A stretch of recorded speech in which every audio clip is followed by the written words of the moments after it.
And it's a moment of cross-border and transnational feeling and emotion and affect. And we want to kind of offer that feeling and emotion from the side of Kashmir, that we feel equally the kind of terrible situation that we have unfolding in Gaza right now. And we're kind of praying that things evolve from there and get better. So I think some of the few points that I really would like to discuss today are that we don't, at least after the direct annexation of Kashmir region, what we are seeing is a kind of direct rule from the Indian state, and we are all quite familiar with the details of how that is unfolding. But specifically to the subjectivity of Muslim women in that region, the issue becomes complicated because now the whole nature of rule is changing. So earlier we used to have social and economic and political institutions that were designed to cater to the majority Muslim population of Kashmir. So we had a lot of them kind of borrowed from the Islamicate or Islamic fiqh, or the idea of institution within the religious framework, but also through the social and political movements that happen in the region. These institutions were kind of there to protect people and to negotiate a kind of social dialogue for protecting rights. But what we are seeing now is kind of those institutions are under direct onslaught. So we recently, we are actually seeing that the government of India now wants to take over the schools. So it's a trend or a pattern that is kind of continuing. It started with the economy, and now it's going into more subtle institutions that were responsible for catering to the Muslims of Kashmir. And why education and all of this becomes very critical and important is because it's an ongoing struggle for Kashmiri Muslims to seek rights to education. Because throughout the Dogra rule, which was the former Hindu rule of the region, we've seen a pattern that whenever we have a Hindutva or right-wing Hindu ordained ideology or empire or governance, the first assault it makes is on the rights of general people to have education. And that's very pertinent because it then kind of draws people into line in terms of the caste system that Hinduism has quite inherent to it. So it kind of preserves a top layer of elitist politics that then kind of deprives the general population. So when we talk about Muslim women now, and a lot of my work previously, I've spoken about it quite a bit, is that women have always been practically involved and engaged with the issue of resistance because it affects them the most. So whether it's right to education, a right to health, right to political organizing, or a right to land, for example, that's crucial. All of these are fortes in which women have tried to find their role throughout history of Kashmir. So whenever we have a kind of an assault on these aspects of Kashmiri society, women are the first ones to galvanize the struggle. So what we are seeing now is an attempt to break down those social structures that could offer some kind of respite to women, for fighting against these deprivations that legal governance can create. To simplify it, like a lot of old school laws that were practically present during the Dogra rule of Kashmir, which is about 100 years ago, they are being brought back. So what we're seeing is a kind of like not simply backsliding, but anything that Muslims of Kashmir, nevertheless of their caste, tried to do for last 40 years in terms of their rights to land, in terms of right to education. What we see is that it's kind of all going away. It's slowly kind of being chipped away. And there are great dangers in it, and some of them what we see is that are being talked about, and some of them do not really make it to the news, precisely because all kind of human rights organizing and documentation has been stopped in this region. It's not allowed. Secondly, all kind of social and political institutions that exist, they are being closed. So what is happening is a kind of pandemic of mental health crisis in Kashmir right now, especially for women. And we're seeing like it's surging, and a lot of local media are consistently reporting about the crisis. And it's dangerous, because if people feel they have no hope, or they don't, or they can't organize in a way that they can make change, it's pretty difficult to then make sense of what resistance could be, or how resistance can reimagine itself if they cannot even have an organization that is just sitting there talking about education, because the government wants to also control the very aspects of education, like what are Kashmiris being taught in the school, in a way to create an ideological overpowering of Kashmiris as a nation.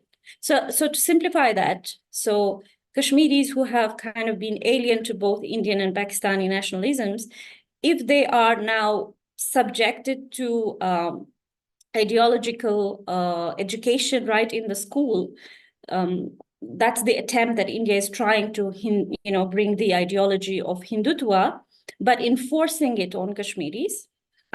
It's kind of like, if you go to Israel and the Zionists start teaching the Arab kids that you are also Zionist. So that's the level of how extreme this whole process is.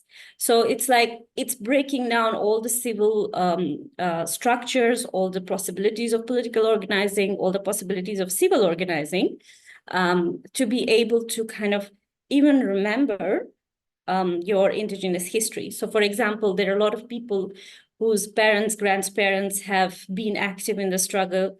So the whole process will now criminalize for you to even create a memory of resistance in terms of seeking right to self-determination for Kashmir. So I think it's very dangerous on many, many levels for women, because their bodies become then the sites of ideological warfare. So in 2022, we saw technology make a kind of inroad into the whole process. So a lot of young Indians kind of started to make these apps where they are auctioning Kashmiri women or their pictures that they rip off. I mean, of course, it's a fake auction, but they're kind of ripping off the pictures of Kashmiri journalists, writers, activists, and then putting them on sale on this app to kind of show that that's how much India controls Kashmir, not only its land, but also the bodies of women, and how it makes them kind of sellable, or creates a sort of commodification. So it's a very extreme right-wing Hindu reimagination of Kashmir, where nobody dares to question them, to the point that they also forget the intergenerational nature of the struggle. And that's really like the biggest danger, is that people are forgetting because they are scared for themselves, so they're forgetting what their grandparents were talking about, or what the struggle has been about over the time. And it has resulted in this kind of a mental health crisis now. To be honest, I should also mention that I have been away from Kashmir since 2019, because that's the only way we can talk about Kashmir as Kashmiris. Because within Kashmir, it's become really difficult to talk about the real issues. And so most of the media organizations that were active in Kashmir before 2019, they have become more or less like mouthpieces of the government. They are consistently just, promoting a certain narrative that they have been asked to do. There's no real reporting. No one's allowed to criticize or question the kind of rule that is happening. What's also quite interesting here is that the government themselves are a bit lost now, even though they are trying so much to, really push back on Kashmiri autonomy and sovereignty by taking away the land, by removing the rights that people have earned over a decade now, or even talking of women in terms of like commodities. What's happening is also like it hasn't really resulted in decrease in the violence. So what I mean by that is that there is still a consistent pattern in which Kashmiris are engaging in anti-government or anti-India armed struggle. And these have really increased in just last 2-3 days. I was reading some news that there's a pattern of like attacks, that 2025 attacks. So Indian government is forced to kind of even change their high-level military commanders or high-level BSF commanders because they can't contain the violence.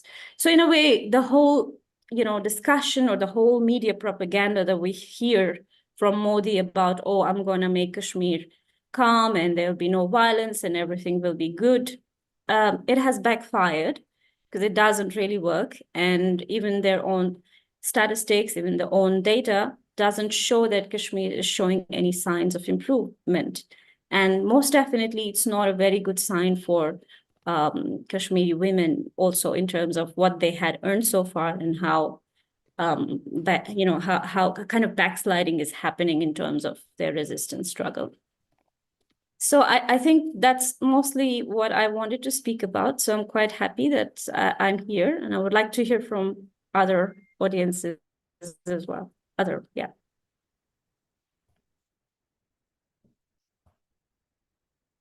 Thank you so much, Insha. Thank you for your insights and for your work.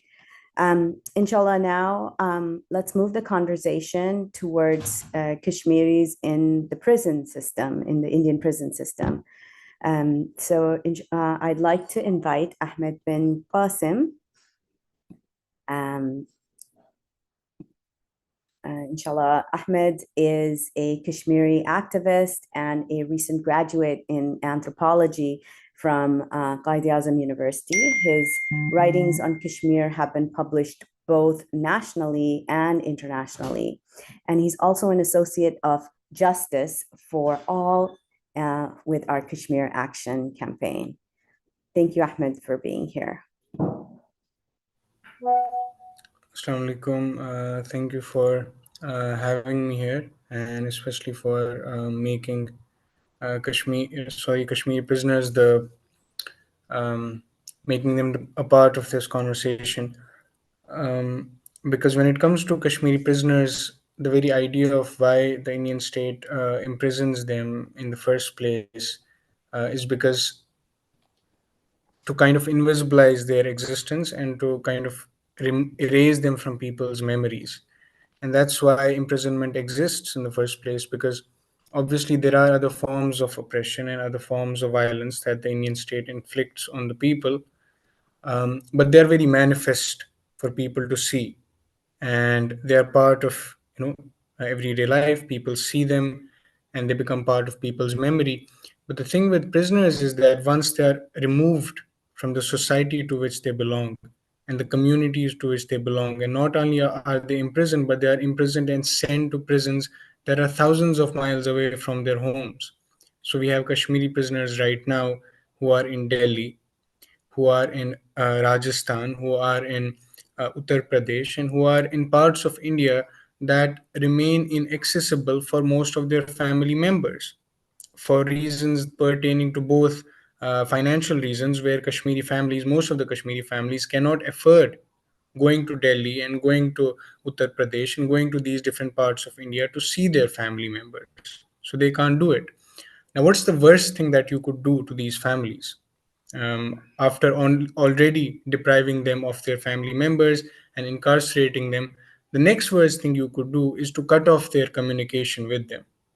And that is exactly what the Indian state did recently, where it denied Kashmiri prisoners their monthly phone calls with their loved ones. So that phone call was all these prisoners had. Some of these prisoners have been in prison for 6 years, some of them have been in prison for over a decade, some of them have been in prison for over 2 decades. And the only thing that they would have, that they would look forward to, was their phone call with their loved ones. That is what would keep them sane in the conditions of prison. So the Indian state, in order to take this hope away from them and to take this one thing that keeps them sane away from them, told all of these Kashmiri prisoners who have been incarcerated by the National Investigation Agency of India for their participation in the Kashmiri liberation struggle, they were told that they would no longer be allowed to talk to their family members. Letters are not allowed, calls are not allowed. So we haven't heard from them. I haven't heard from my mother. Other children whose mothers and whose fathers are in prison, they haven't heard from their family members. And what we do hear is news stories coming out of India telling us that 10 prisoners or 100 people in New Delhi have died due to heat stroke. And now these are people in India, in Delhi, living at their homes, and they are dying due to heat strokes because of the unprecedented heat that was there in the summer in New Delhi and in other parts of India. Now, these are people who are not even in prisons. They have all the facilities of cooling, they have all the means of cooling. Despite this, they could not withstand the heat. Now, think of the prisoners. They were denied all means of cooling. And when they wrote in New Delhi's Tihar jail, when our prisoners petitioned to jail authorities and told them, we don't have any means of cooling, there is inaccessibility of water. Water would be allowed for 15 minutes in the morning, and you had to gather as much water as you could for these 15 minutes. And you had to spend 24 hours using this water then. The ceiling fan was of no use because the temperature had risen so much that it would actually give out hot air. So there was no point having a ceiling fan. And high voltage bulbs were kept on all day, even during daytime. That would emit further heat just to torment and torture these prisoners.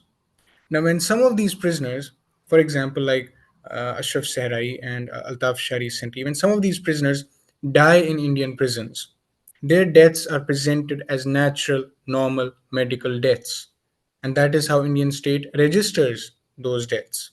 But these are not natural, normal deaths. These are systematic murders where the Indian state creates conditions in prison, creates conditions and manufactures conditions in which death is what these Kashmiri prisoners are pushed towards. And they're taken to the verge of their death. And when they're about to die, they are taken to a hospital so that the Indian state can say, we took them to a hospital and they died there. We are not liable and we are not culpable. So when these prisoners, Kashmiri prisoners, are in prison, we have to understand they are effectively in their own graveyards because the likelihood of them coming out of these prisons alive is very little because the Indian state plans on keeping them there because these were people who the people of Kashmir would gather around when it came to the liberation struggle, when it came to the freedom struggle, when it came to the question of their rights. So there is a kind of a twofold oppression here. These people are being incarcerated and they are being sent to prisons, but the people on the ground are also being deprived of the presence of these people because in some ways the people would pivot around them, they would gather around them. So by jailing every single Kashmiri, both the resistance leadership we have, but also the grassroots leaders that we would have at neighborhood levels who could mobilize people, the Indian state has denied Kashmiri people of their leadership, of their presence, and that too for a reason. So when it comes to Kashmiri prisoners, for instance, we had a Kashmiri prisoner recently who required urgent surgery from a doctors, the prison doctors recommended that she needs urgent surgery, otherwise she might become immobile for the rest of her life. Now, this Kashmiri female prisoner, when she was taken to a hospital, first of all, she was not taken to hospital for months and months and months. And when she was finally taken to a hospital, what is fascinating here, and also in some ways very depressing, is that it's not only the Indian state that we are up against, we are also up against a very hostile social fabric of the Indian nation state, where the hospital staff refused to treat her just because she was a Kashmiri Muslim woman. And they said, we won't see her, we won't treat her. And the hospital staff is telling the jail staff that don't bring Kashmiri prisoners to this hospital again. We're not going to treat them. And the doctor on duty, she was a woman herself, and the Kashmiri prisoner was also a woman. This doctor, female doctor, refused to see her because she said she's quote unquote a terrorist. So I'm not going to see her. So this is what we are up against. And this is what we have to understand, that we are not merely up against a hostile Indian state, but we are up against a society where the demonization of Muslims generally, but Kashmiri Muslims specifically, because Kashmiri Muslims are seen as the kind of archetypal bad Muslims, right? Even when Indian Muslims sometimes the Indian state has to demonize them, especially the ruling Hindu Nationalist Party, they say to Indian Muslims that you're all Kashmiri Muslims or you're all like Kashmiri Muslims in reality, right? You're all on the inside, you're all Kashmiri Muslims, right? So the idea is that to be a bad Muslim means to be a Kashmiri Muslim. So this elevation of Kashmiri Muslim as the example of the bad Muslim who has to be repressed, who has to be domesticated, reflects in stories like these, where you have hospitals that otherwise should be the last places where this hatred should manifest, but it manifests very strongly in places like these as well. So there's one particular thing that we also ought to keep in mind is that, and I say this very often, but I'm going to use this opportunity to say it again, that when it comes to Kashmiri prisoners, until we realize that the problem is not that these Kashmiri prisoners are not being given a fair trial under Indian law. This is a theme that I see. Unfortunately, it's just not going away. Where even with Justice for All and other human rights organizations that are trying to work on Kashmir, when they send memos on Kashmiri prisoners to different institutes and different organizations, there's an idea that comes from these human rights organizations or different states that they ask for fair trial for Kashmiri prisoners. But the problem is that when it comes to Kashmiri prisoners, fair trial really is not going to save them. And the reason is that because the legal system that the Indian state has constructed and the juridical system itself allows for the imprisonment of Kashmiris. What I mean to say is that there are laws in place that actually legally justify, not morally. So we create a distinction here between the legal and the moral. The detention of Kashmiri prisoners, obviously is immoral on all accounts. But if you ask specifically, is this detention illegal? If the law is Indian, then the detention is not illegal because the Indian law has been designed in a way that these detentions are actually justified through acts such as Unlawful Activities Prevention Act, for example, which says that any individual who creates disaffection against the Indian state is a terrorist, could be imprisoned from 5 to 7 years. Now, a colonized population, an occupied population, what do you expect them to feel and express for their colonizer other than disaffection? That's the only thing they are going to express. Now, the same law, Activities Prevention Act, there's another clause in the same act which says that anybody who threatens or questions the national sovereignty or the territorial integrity of the Indian nation state is a terrorist. Now, for the Indian state, the occupation of Kashmir and the possession of Kashmir is part of its sense of national sovereignty and its territorial integrity. And all the liberation actors in Kashmir, all the people who are pro self determination, obviously they are denying the fact that the Indian state has any sovereignty over Kashmir. So obviously their movement and their activism translates into a challenge to the national sovereignty of India and to its territorial integrity, the violence of the map, where Kashmiris refuse to be part of the imagination of what India is. They refuse to be part of it. So that again translates into terrorism. So the problem here is not that the Indian state is not properly applying the law or that the judges are biased. You could place a very reasonable judge, but if he has to judge according to this law, Kashmiri prisoners are not going to come out. Now, it's a separate story that the judges nowadays in Kashmir, the judges who are overseeing the cases of Kashmiri prisoners are so hostile towards Kashmiri prisoners that recently one of our prisoners, he had petitioned in front of a judge seeking communication with the family member, with a small daughter who was ill, and he wanted to talk to her, so he petitioned in the court. And the judge told this prisoner when the hearing was happening that you should have thought about it before becoming what they call Athankvadi, which means terrorist. So you should have thought about it. Now that you're part of the self-determination movement, that justifies the fact that we won't allow you to talk to your ailing daughter. So these are the judges. So sometimes the judge appears as more hostile than the state's lawyer as well, where it is the judge who is actually kind of defending the detention. He's not actually overseeing the case, he's making a case for the detention itself. So this is what Kashmiri prisoners are facing right now. No communication with family members, no medicine, put in conditions that even you would not want to put animals in. That is the level of dehumanization. And if you tell this to the people on social media, you will see Hindu nationalists in your comment section justifying each and every single act of this oppression.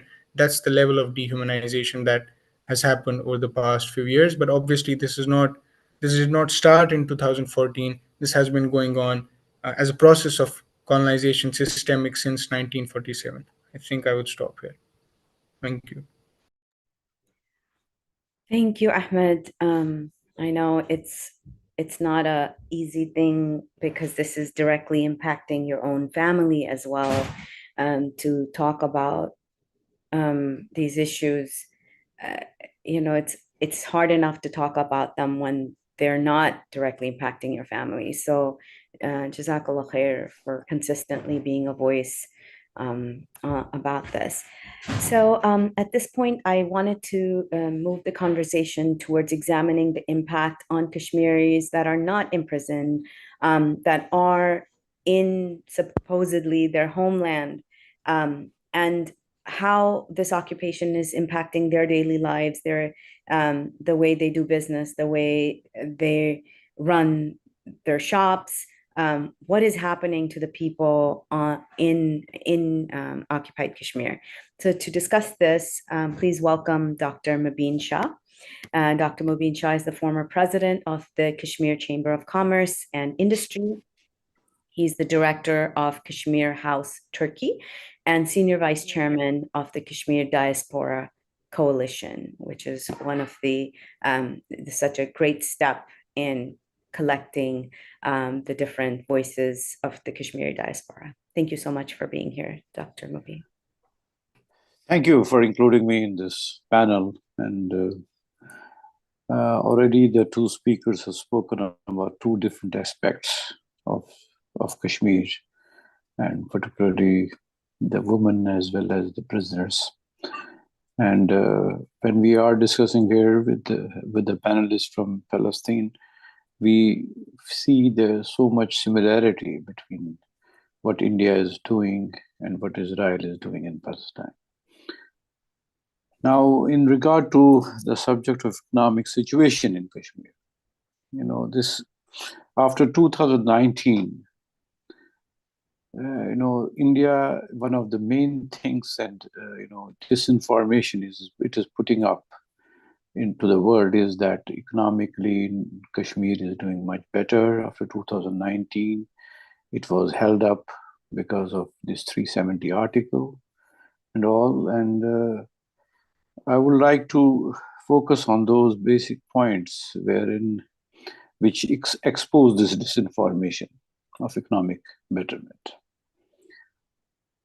If after August 2019, the economic situation in Indian administered Kashmir deteriorated significantly, the revocation of Article 370 led to a severe lockdown, including a prolonged internet shutdown, which all of us know, and which caused a major economic slump with the Kashmir Chamber of Commerce, of which I used to be a president, and industry, estimating losses of around $5.3 billion within 10 months.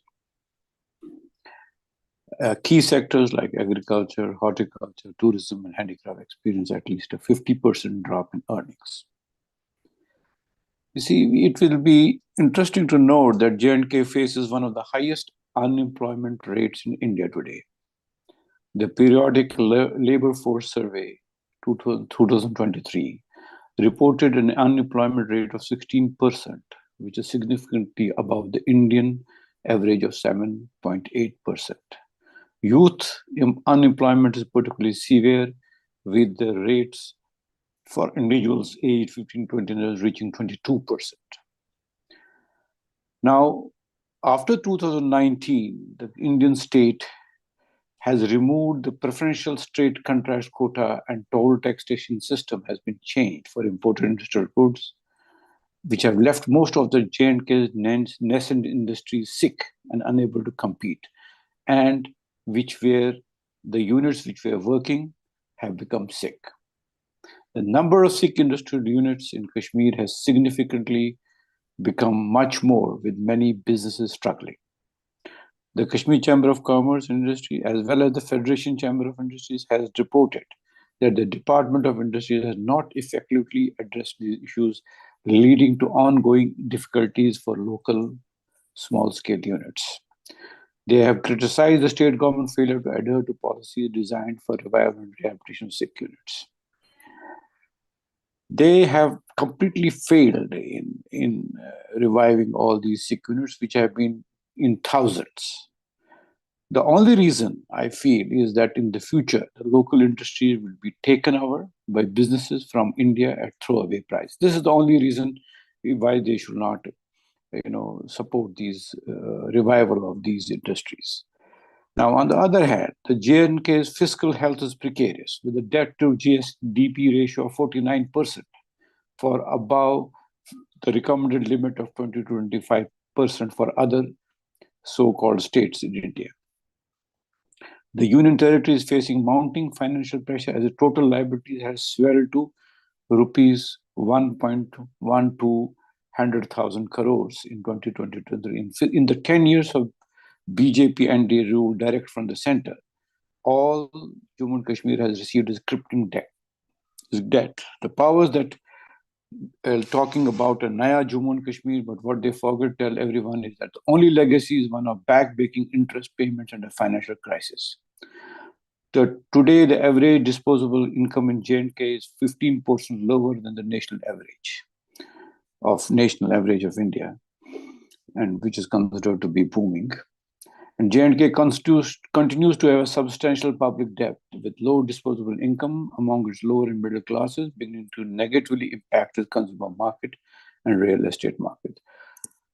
There is all the time seen an unfavorable deposit to advance ratio in the banking sector, which is one of the most important things, with our deposit being utilized in India, which has been the true from the very beginning. We used to have a credit deposit ratio of 18%. That means if 100 rupees were deposited by Kashmiris in Kashmiri banks, 82 rupees were being invested in other parts of India, not in Kashmir.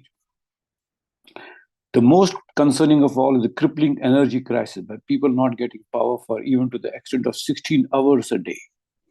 This is debilitating not only the industries extra, but due to climate change, the unprecedented high temperatures have added the woes of people, particularly in Jammu region, although the power cuts are prominent in winters in the Kashmir region. Our resources of energy are being sent to India, as they own and occupy the majority of our hydro projects, wherein some have not been returned to the state, although they have earned much more than what they have invested in them, and for which the Kashmiris have been clamoring for the return for a long time.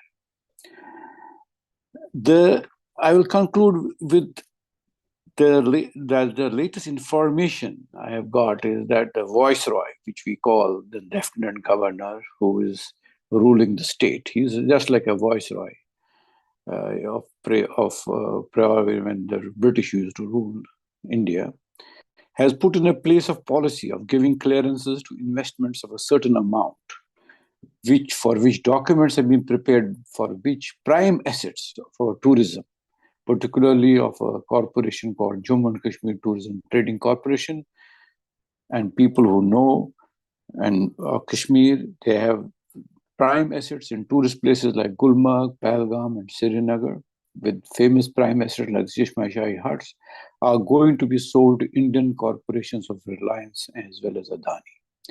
I have been informed that in these assets are also the golf courses. And this is because of their putting in a law that a certain amount of money, if any corporate invests, they will be given necessary clearances within days under the garb of doing business very fast. And by this, they are going to take over all our assets.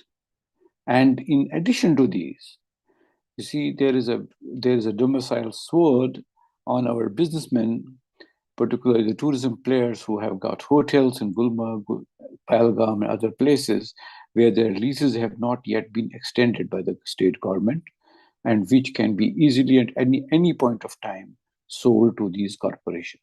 This is the model by which India is going to occupy all our economic spaces. And this is going to be the most damaging thing in the future, besides naturally our political rights and other rights, human rights. But this is also going to be very, very, very, very damaging for the future of Kashmir. Thank you very much.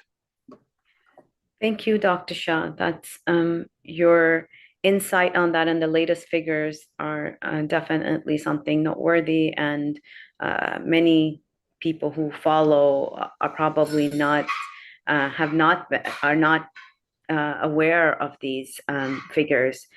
So at this point, I'd like to invite our next guest, Ali Ramadan, who's originally a natural health influencer, and he became he's Palestinian himself and became an activist for Palestine, amassing over 850 K followers on Instagram, and more, lots of followers on TikTok as well. He actively hosts panel discussions on Palestine, featuring journalists, doctors, and eyewitnesses from Gaza. So Ali, as someone who's transitioned from health advocacy to political activism, what has been your experience in amplifying the voices of Palestinians, particularly focusing on the dehumanization they face under Zionist policies? Well, a lot of the challenges that we face as myself as a Palestinian, and a lot of the challenges that I feel activists for Palestine feel, is always having to repeat stuff like, these people are human, or they want to live. Look, they want to live. Look, they're not extremists. Look, they're not terrorists. They want to live. It's like we always have to kind of repeat that line to people. And like, my panels are generally directed towards the Western audience. So we have people who are speaking in Arabic, and then they're saying stuff like, they pulled out of Khan Yunis today, for example. So Khan Yunis is a district in Gaza, and the IOF had a military invasion there, where they had an incursion, and they killed over 300 people in a matter of days. They injured a few hundred people as well. And between the time they told people to leave and the time of the first strike was 15 minutes. So people, as they were leaving, were getting killed. So when the IDF or the IOF, I like to say, because they're not defending anything, so people like to say the IDF, the Israeli Defense Forces, but they're really the Israeli Occupation Forces, or the Israeli Terrorist Forces, if you want to call them that. So when they pulled out of Khan Yunis, the journalists were telling me about a story of how people started to go back, and they opened up a market, and they had fruit and these kind of things. So his point is that people, they love life, and they deserve to live, and they're doing everything they can to make the most of everything. So I mean, what I find is that they are always trying to humanize themselves, always trying to show people like, okay, we're not extremists, we're not like ISIS, we're not like, this is not what this is about. Like, when we talk about resistance. Resistance is every right of an occupied people. And Palestinians, this didn't start on October 7th. Like October 7th was not created in a vacuum. And what the West tried to do and Western media tried to do is completely dehumanize Palestinians, create false narratives about what happened on October 7th, and manufacture consent in order to create a genocide, where on day 303 of this genocide, there has been, in just since October 7th, 39,583 Palestinians that have been murdered, and 91,398 injuries. And when we say injuries, these are not normal injuries. These are people with half their heads blown off. These are people with their arms torn off. These are people with their legs gone. These are people with full body burns. I know a lady actually that joined my panel. Her name is Hidayah Mahmoud. So she joined my panel. She's had full body burns from 1995 during an Israeli shelling on her place in Gaza in 1995. Till this day, till today, she has to do surgeries almost every month to take care of those the injuries from those burns. I mean, this is the kind of injuries that we're talking about. When people see 91,000 injuries, they might think it's a scratch or like a little bit of blood, but it's the most gruesome, most horrific things. And most of the casualties are children. When we're looking at 39,500 or 39,500 or so people, there's 16,314 children. That's just children. And the thing is that we also, as Palestinians, we always try to say women and children. It's like we also forget the men because we want people to humanize us by looking at the women and children and saying that they're being killed. So the men, one of my friends, his name is Akram.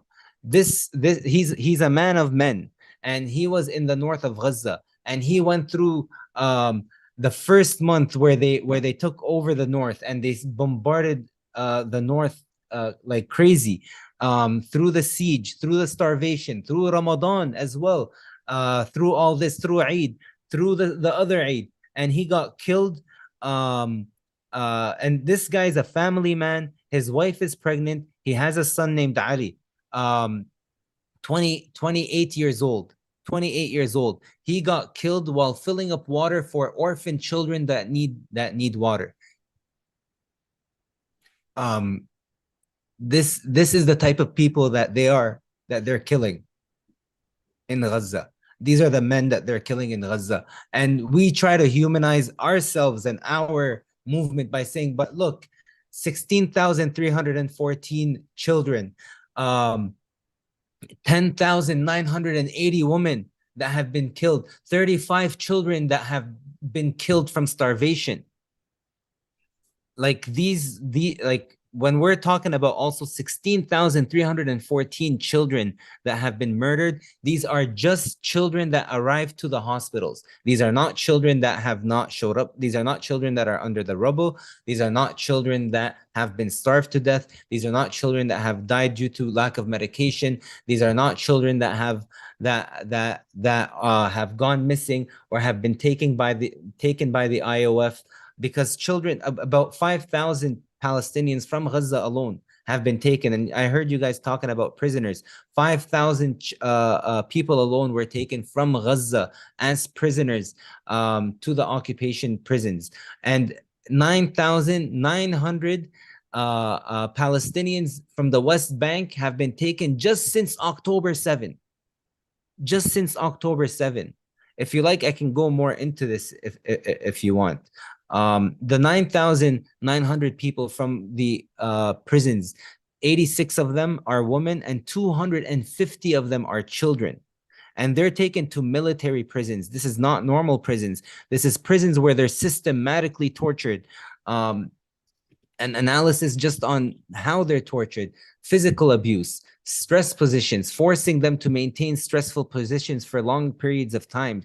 For example, like how when your teacher used to make you stand against the wall with your knees bent, just so um, just so you can have that muscle fatigue, verbal abuse, sleep deprivation, shackling and restraint, solitary confinement, verbal abuse, humiliation, medical negligence, exposure to extreme temperatures, also use of family members. For example, we had one person, Ibrahim Salim, and I like to say their names because we have to humanize them.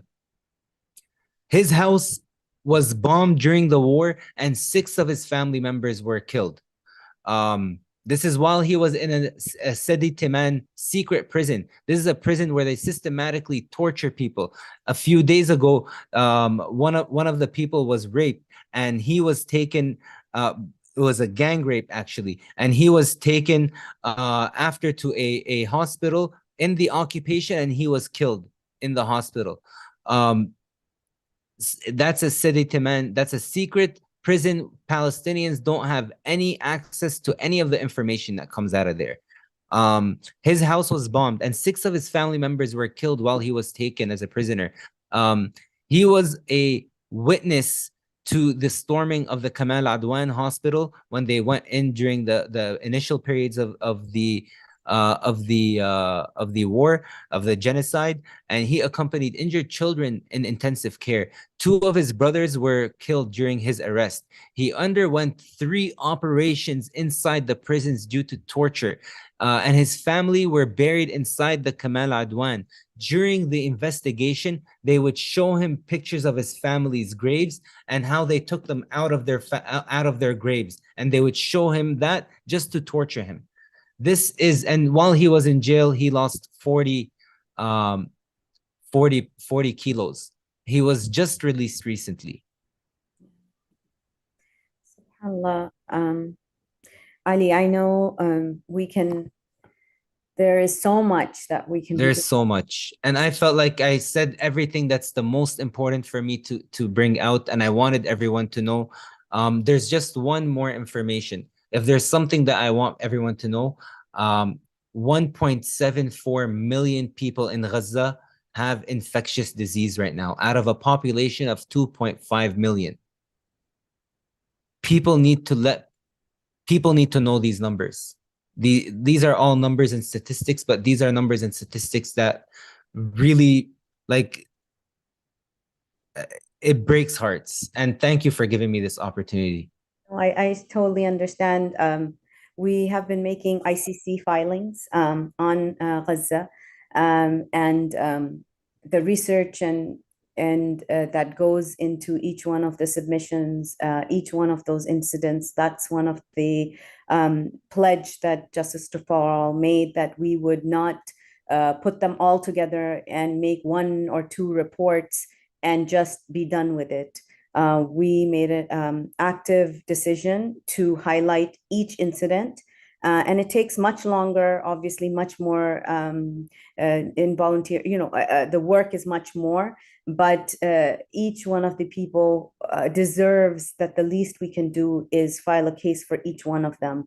And this is something that perhaps needs to be done for Kashmir as well. And this is something that our teams are discussing. I wanted to bring all of you on and to really, that when as someone who is not directly impacted, but working on both issues, I see so many similarities. But as people who are directly impacted, who are much more invested in these struggles, how do you see the struggles of the Kashmiri and Palestinian people intersecting? And what can be learned from each other's experiences to strengthen global solidarity and advocacy efforts? So this is my question to all of you. Feel free to go ahead, inshallah. Ahmed, you want to start first? Yeah, I think I would just I would actually like to hear more from Brother Ali on this question specifically, but I think I would just say just very briefly in a minute. It's not just that these two struggles are similar; it's also that these two struggles are one. In the sense that if you walk the streets of Kashmir right now, in this moment, for an occupied population itself, the fact that you would find graffitis and murals saying "Free Palestine" and "Save Gaza" tells you a lot. And the fact that we haven't had Jum'ah prayers in our masajid because the Indian state fears that the Jum'ah prayer would turn into a protest for Palestine says a lot. And the fact that we have people in prison right now who were recently detained during the month of Muharram, during their processions, because the Muharram procession turned into a site of pro-Palestinian solidarity, again shows you that it's not just that these two struggles are similar, but also that they are one in both what they seek to do and also in the oppressors. I mean, if you look at who has allied with Israel most strongly and who Israel has its most sophisticated arms and defense trades with, so it's the Indian state we're talking about. So a bullet that is manufactured in Tel Aviv hits a person in Srinagar, and a shell that is manufactured in Delhi recently was found in Gaza. So we're not just talking about two struggles that there are some parallels. No, Israel makes a bullet, we face it in Kashmir. India makes a shell, kills a Palestinian life. So the struggles are one.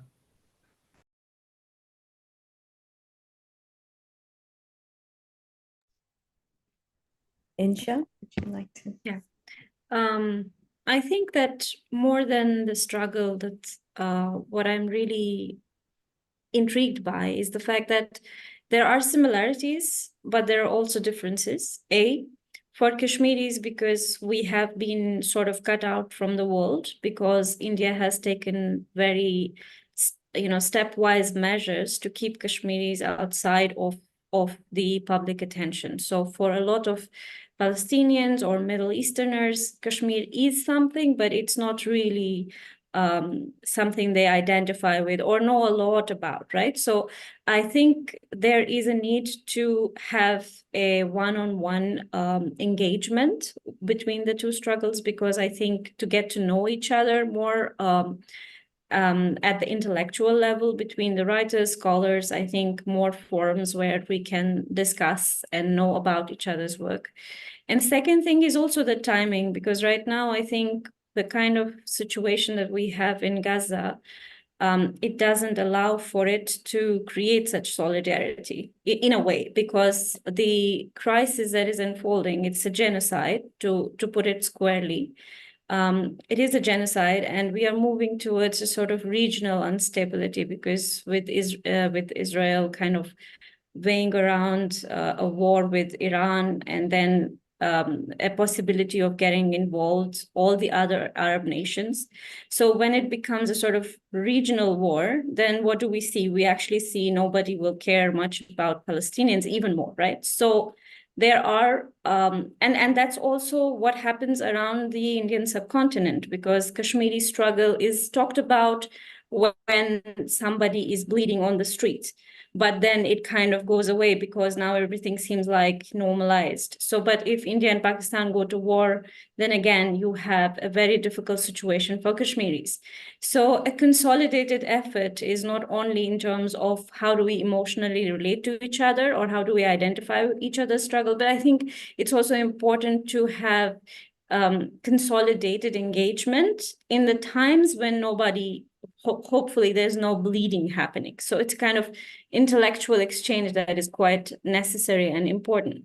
And I think at the moment also, if we as Kashmiri thinkers, writers, activists can put our attention to support Gaza more in whatever way, we should also consider that, because it's a very, very extreme situation as I see it from here. So Ali talked about safe zones and being given 15 minutes, but we also know that safe zones have been bombarded. So it's pretty much like there is a kind of political will to, by hook or crook, remove all Gazans from here and take the land, because that's what it is. And for Kashmiris also, it gets consolidated ultimately to that very thing that, okay, how do we, either Kashmiris declare themselves that they're Indians, and then we'll deal with them like we deal with the Dalits or the outcasts as per the Hindu ideology, right? So then Kashmiris will not have to ask for any rights, right? So they can't say, oh, we don't have good condition for prisoners, because come on, you are good as, because the whole structure of Hinduism is very hierarchical. They want to leave Kashmiris outside of that and treat them accordingly. And the other thing is, okay, let's take away their land, because that's what they are doing. So when they came into power, they declared the whole land government land. And that was a very sly move, because now they can go to anybody's house and say, you have illegally acquired this land in 1947, and this house is not legal. So basically, a similar policy that we see, unfolded in Gaza. So it's, sorry if I'm putting a damper in our emotions and feelings here, but I think we also need to be pragmatic and realistic about what is possible. And I think, a continued engagement, a continued understanding. Somebody also asked a question about if intellectuals and thinkers and writers and activists are protected. No, they're not. None of us are protected in any possible way. And we are really just protected by Allah in that sense. So I think we can definitely provide spaces in places where spaces are possible. And I think that's mostly in the West, because right now, with Middle East going really up in flames, we have very limited places to have such engagements even. So yeah, at the very least, I think we need to have a consolidated,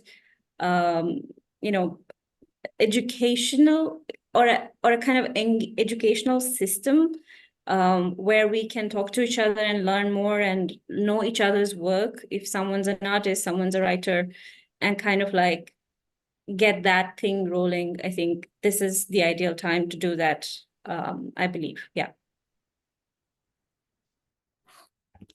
Thank you, Insha.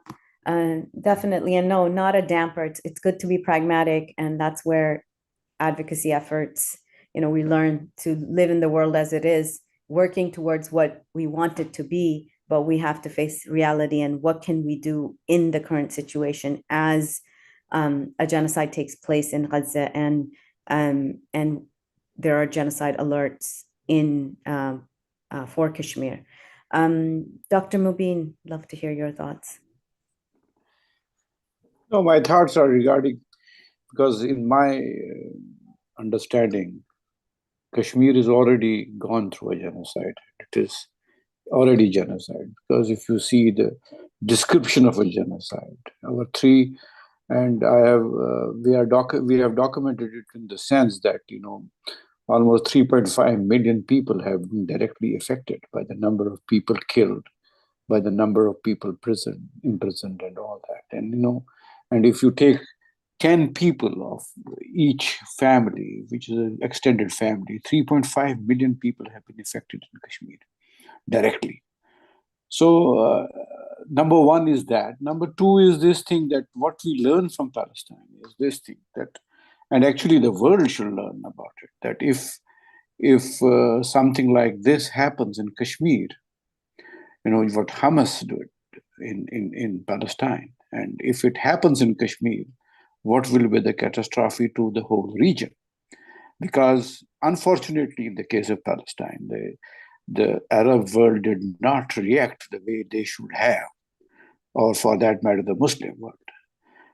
We Kashmiris expect Pakistan to be better if something like that happens to us, and it will be a catastrophe.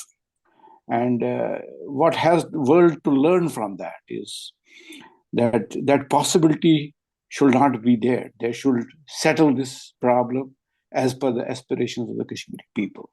And what we learn from Palestinians is this thing, that how they have been able to change the narrative in the Western world has it been because of the people, the general public has realized that Israel is doing whatever they are doing and atrocities against the Palestinian people, which up till now was not there. The governments are as it is, but the public is changed, particularly in the United States and in Europe and all, which has not been the case yet with Kashmir. Why? Because maybe that we do not have a very big diaspora which is working on this. We have tried to do it, but not to that level, and is the world waiting for something like that, something like this, what has happened in Gaza to Kashmir, in Kashmir specific? And, it is going to go there. If you see the latest reports of armed action by the freedom fighters against the Indian army, which is reached a stage where that can happen. And then, anything can happen, number one. Number two is also this thing we have to understand, that India either follows Israel or Israel follows India. Same model. Everything in the same model.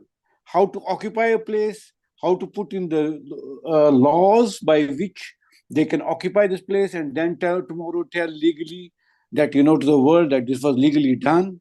It was, they have what you call collaborators within Kashmir who are helping them out in that. And, by giving an image of democracy, which Israel also does. Israel has done. It says it is the only democratic country in the Middle East, and India also does the same. So because of that, and, as Ahmed also told, that, the laws are such, have been designed as such, that you can't get relief from the Indian courts. You see, when I used to be, before 2019, when I used to speak in somewhere internationally, or some people would say, India is a democratic country. India has laws. India has justice system. India has this thing. Then I saw for myself when I was arrested, the laws did not work. What worked was the American pressure. It is 100% sure that American pressure, because of that, I was released. Nothing else. So law doesn't make a difference. So this is where the world has to make a choice. You see, today also in the case of Palestine, you have to understand that unless the United States of America and Europe change their policy, unfortunately, the Palestinians have to suffer. And the change can be only done by the people of these countries. And this is where Palestinians are making a success, adds slowly, but not to that extent that the policy makers make a change. This is what I feel, and we have to work. And it is very important that, in here also in Turkey, whenever I have an opportunity, I go to attend the Palestinian conferences. Even in Malaysia, I did attend. But there I felt, every time I felt what they were saying, we had already seen it, and we are seeing it in Kashmir, whether economically, whether otherwise, whether in courts, whether in taking prisoners. Yes, the Palestinians have they have documented certain things. We have not yet documented so many things. We have similar type of things before from 1990s. Our people have been treated so bad in the prisons of India that all others will become ashamed of what India is. You're so right. I keep thinking, what if we had Instagram or TikTok in the 80s and 90s, and what occurred then to Kashmiri population was broadcast onto people's phones? How would we be looking? I mean, that is one thing that kudos to Palestinian journalists and social media, using social media to despite their pain, being able to broadcast their genocide. So that You see, even as a small activist like me, I am banned on Facebook and Twitter within Kashmir. You know, my post cannot be seen. I am not such a big, you know, I don't have so many followers and all that, but still, you know, they are afraid of even people like me, and they have transnational repression. You see what we have seen lately, the killings of Palestinians outside Palestine, and you know, even in Iran. We are anticipating the same thing in Kashmir for Kashmiris also. We are under pressure all the time. You hear it in the United States a lot, especially with the killing of the Sikh activist and freedom fighter in Canada. Then we saw in New York, London. So the Indian state has been targeting Sikh folks who are pro-liberation. So we're seeing they have done for the Kashmiris in Pakistan itself. You know, another thing that I feel like is that I see in common is the rising of this fascist ideology that is also fueling which is the Zionist ideology in Israel, where as well as the Hindutva ideology that is again reigniting even those. It's almost become cultish in the way it's impacting the folks who would probably did not know or would not have stood for these atrocities in their name, but now they are, right? So that is something that I'd like to get your thoughts on. Ali?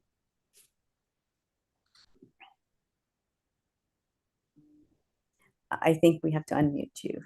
Oops, no, or we can't hear you.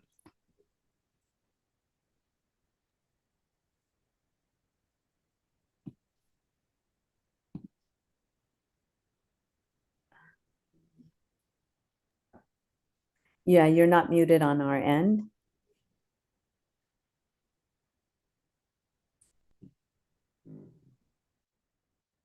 While Ali's getting that together, Dr. Mohammed Abdul-Jabbar has asked that Israel is targeting the leaders of the resistance, and so is India. Are there enough security measures for our leaders of Kashmir in order to avoid intellectual and physical loss? Question to you, Ahmed. I mean, short answer is no. There aren't, obviously. So obviously the dynamic when it comes to Kashmiri prisoners, Kashmiri leaders, is that we have Kashmiri leaders in Kashmir. Obviously all of them are in prison, and the rest of them, some of them are in Pakistan, exiled either recently or since the 90s, and we have seen their systemic assassinations in the past year or so, where quite a handful of them have been assassinated while they were in mosques, at their homes, in market. And obviously Pakistan maintains, its government maintains that it's the Indian state carrying out all the assassinations. And I mean, it's not just a claim, because Modi, in one of his speeches, actually, this is the kind of the rogueness of the Indian state, is that he actually confessed by saying that we are going to kill you in your own homes. And Balki, he said that we kill you at your own homes. And so they're not safe. I mean, there was a time when Kashmiris would move out and they would think that they would seek safety elsewhere.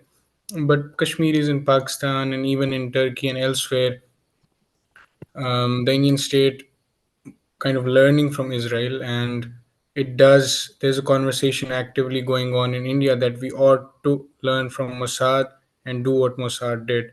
And as India grows as an economic power, and as the world feeds into its sense of impunity, that you can do whatever you want, at best there's going to be a statement, sometimes maybe even not that.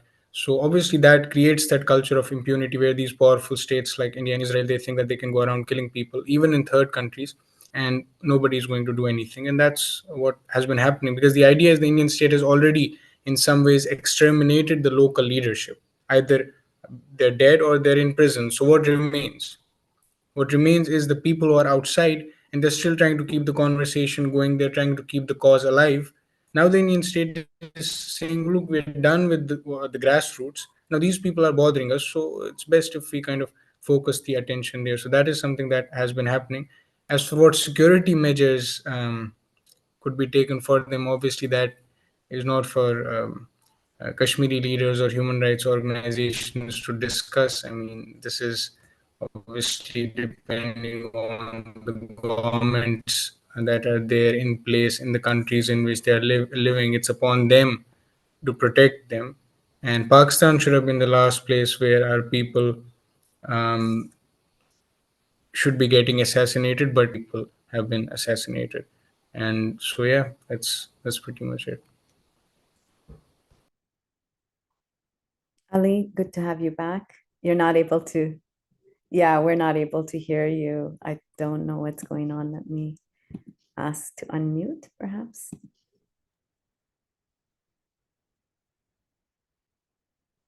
Oh, that's a shame. Inshallah, perhaps we can have Ali back on for an episode of the Justice for All Now show. Ahmed, I'd love to perhaps bring you all back and have a further discussion. Maybe bring some Palestinian women's activists as well, who are documenting some of the work and the atrocities that are being committed against women in Palestine as well, and be sort of conduit to have further conversations, as Dr. Insha was suggesting. As we end this, any other actions for our supporters, our listeners, people who are watching, and if you guys, Dr. Insha, any? Assalamu alaikum, Brother Ali. Yeah, we can't hear you, Ali. I think there is some bigger conspiracy going on here. I think that it's important to understand while we're going through all this difficult situation. It's important to take care of our mental health. That's my first suggestion, because it's very normal in this current atmosphere to lose sight of what is long-term and what is short-term.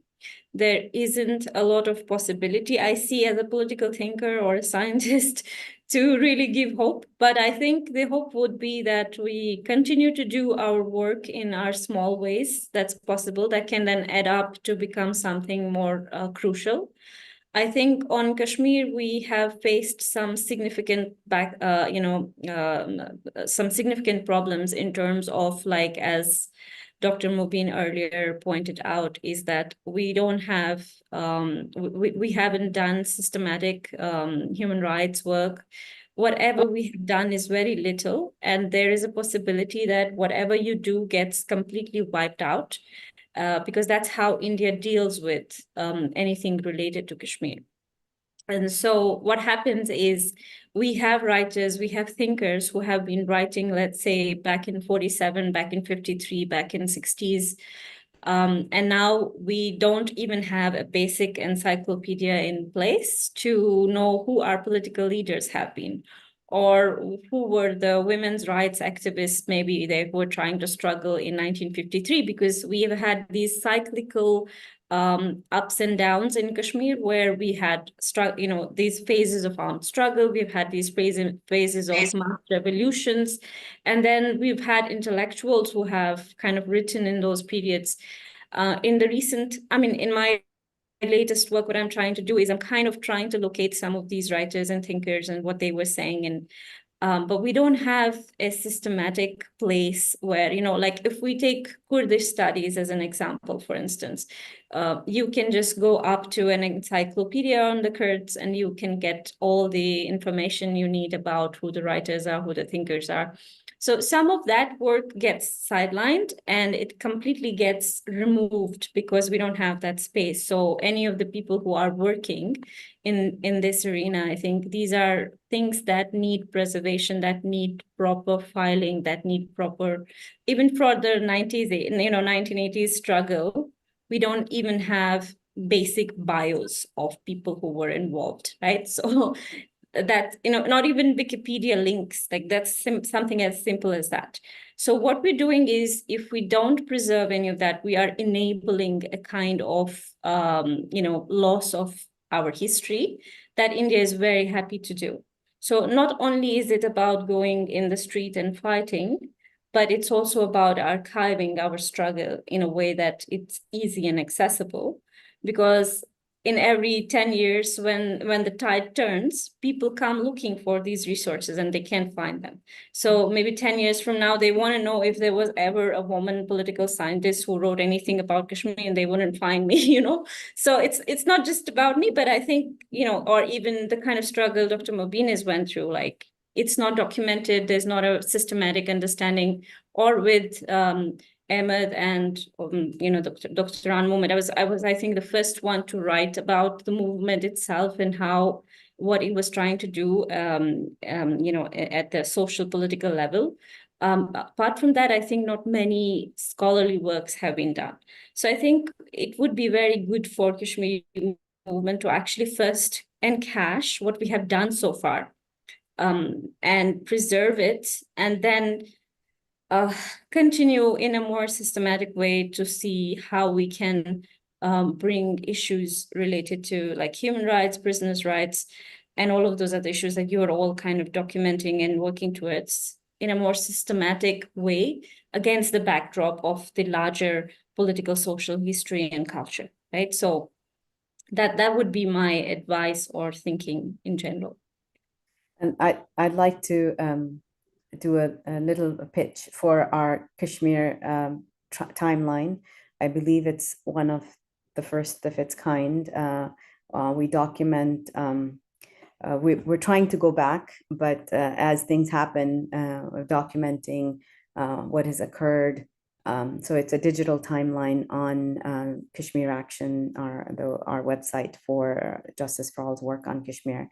And that was one of the ideas originally, was to connect as much, at least what's available on the internet, to the timeline, so that someone can go to a particular year, and then if someone passed away, someone was killed, someone was arrested, that could be. And so any help that and someone wants to donate resources that we can upload on there. So that is something that we did want to have that curated in one place. And please do get in touch with Ahmed if someone is willing to be a part of that, inshallah. Ahmed, would you like the last word as we wrap this up, inshallah? Yeah, I think that part of why these conversations are important is because I've realized that human beings, all of us, we are very quick to become desensitized. And I think Gaza has taught us that. I know people who were following everything that was happening in Gaza very intimately in the first few months, and they would not sleep, and they would not eat, and they would not do anything else. And I'm not saying that they don't care about Gaza anymore, but somehow time has this pacifying effect, where because it's constantly coming, at one point you feel like it's just how things are. Is my I audio think, working? Yes, Ali. yeah, it is. Oh my God. Sorry, guys. I think you were censored by Israelis who didn't want us to hear you, but yeah. I swear to God, I'm pretty sure that's the case. I'm just putting in I also switched my phone and like logged in, and but yeah, I just wanted to add one thing. I think one thing that I feel the people of Kashmir need to do is more education. If there's one thing I need you guys to do, is more education, more videos, more like videos that have the potential to go viral. Even if people of because we're all brothers and sisters anyways. Even if people of Kashmir kind of talk about the Palestinian cause while showing how it's similar to the Kashmiri cause, kind of bringing that attention to each other. I feel like it is an important thing for the people of Kashmir to be able to do. And me as a Palestinian, I feel like this is perfectly fine for anyone of any Kashmiri people to do, to be able to, even if they have to use the popularity of the Palestinian cause in order to bring light to the Kashmiri cause. It's very important that people know about this. I personally don't know enough about the Kashmiri cause. A lot of the stuff that I learned, that I heard today was new to me, to be honest. So I feel like education is one of those very, very important things. And like mashallah, you guys are doing a great job. I think just like you guys are saying, it's kind of difficult to get the Palestinians while they're under, let's say, a genocide to be able to talk about the Kashmiri cause, or even the people of Kashmir while they're under a genocide as well, being able to talk about the Palestinian cause. I think, but using the cause to kind of cross-educate, especially that's going to start with the people of Kashmir, their brothers and sisters in Pakistan, Bangladesh. It's going to start more from that region, the education, and it's going to pull our way. I hope that makes sense. But also having these kind of sessions is important. Personally, if people were to come join my panel, I just closed, I had 200 people watching on my live. So if someone, let's say, were to join and talk about some of the Kashmiri the Kashmiri cause, while let's say there's a little bit of a downtime. Usually there's not a lot of downtime because there's artillery shelling almost 24 hours a day happening in Gaza. But there is times where we are able to, let's say, bring up a guest, or if I'm given, let's say, some time in advance, I can work someone in to kind of give some time to talk about the cause, because I feel like it is something that is important. I feel like every single person that's fighting for the Palestinian cause should give a few minutes, at least, to the people of Kashmir to be able to talk about, because the cause is very similar. As what I'm learning and what I'm hearing, the cause is very similar, and we as people of haqq, people of truth, people of justice, it doesn't matter if it's my family or your family, we're all one family. Jazakallah khair. Thank you, and thank you for sticking it out with us, Ali. Thank you to all our speakers for sharing their insights and experiences today. Your voices are crucial in highlighting the realities that are faced by Palestinians and Kashmiris.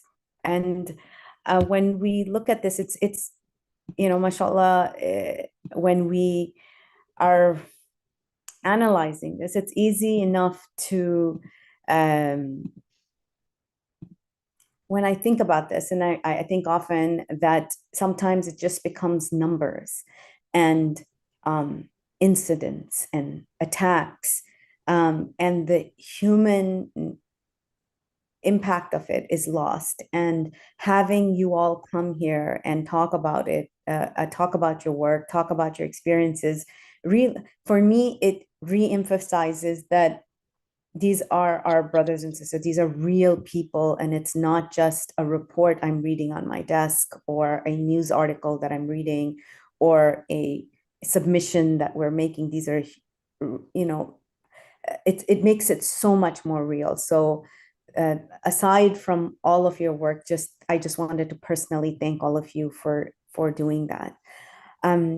One more thing, use TikTok as much as you guys can. TikTok is the way to educate. Even if it comes to doing panels, you do them on TikTok, you are going to get more traffic that's coming through. I just feel like it is a good platform to use. There are words that you can't use on TikTok, like that's censored, like censored words. If let's say you wanted those list of words, I can always give them to you. But TikTok is an amazing platform. What helped boost the Palestinian cause was TikTok, like 1000%. I don't think we would be where we are without TikTok. Another thing that I did, I brought people from Gaza so people can get to know them in the West and get to humanize them. They hear the pain from their mouth. I feel sometimes that's also that type of education is also very important if it's so that's my last chip in, but thank you guys very much for having me. Thank you, Ali. I wish we could use TikTok because of our work on the Uyghur cause. TikTok is a Chinese product, and unfortunately, but I'm sure others who are not joined to the Uyghur cause in that way, please go ahead and do use whatever means and tools are available to you. I did want to also extend our gratitude to our viewers on Muslim Network TV and those who joined us online. This webinar aims to amplify the calls for justice and to stand in solidarity with oppressed brothers and sisters around the world. Hopefully we continue to work together for a future where, we know Allah subhanahu wa ta'ala has told us, we know this as Muslims, Palestine will be free one day, and to work towards the cause, knowing that gives you so much more hope. And because, as Ahmed said, these causes are one, our liberation is all tied together. The occupiers definitely join together and are one. And so it's time for the occupied to be joined together. So Jazakallah khair to everyone, and thank you for joining us. Assalamu alaikum.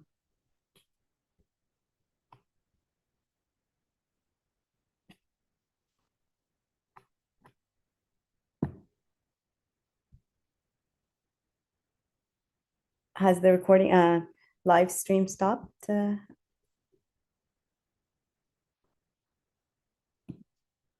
Wahid?